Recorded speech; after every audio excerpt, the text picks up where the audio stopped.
ପିଲାମାନେ ଆଜି ଆମେ ଜାଣିବା କ'ଣ ସୂର୍ଯ୍ୟ ଚନ୍ଦ୍ର ତାରା ଆଉ ଆକାଶ ବିଷୟରେ।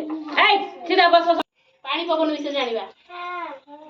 ଦିନରେ ଆମକୁ କ'ଣ ଦେଖାଯାଆନ୍ତି? ରାତିରେ ରାତିରେ ଆଉ କ'ଣ ଦେଖାଯାଆନ୍ତି?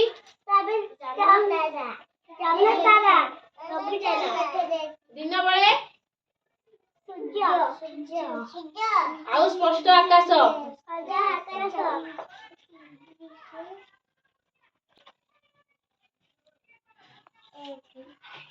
ଇଏ କ'ଣ? ମାଟିରେ ଆମର କ'ଣ କ'ଣ ହୁଏ? ବିଭିନ୍ନ ପ୍ରକାର ଗଛ ବୁଛ ଲାଗିଲେ ଫଳ ଦିଅନ୍ତି, ପନିପରିବା ଦିଅନ୍ତି। ଆଉ କ'ଣ ଦିଅନ୍ତି ମାଟି? ଏଇଟା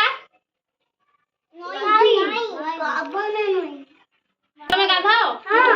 ସମସ୍ତେ ଗାଧାଉଛ?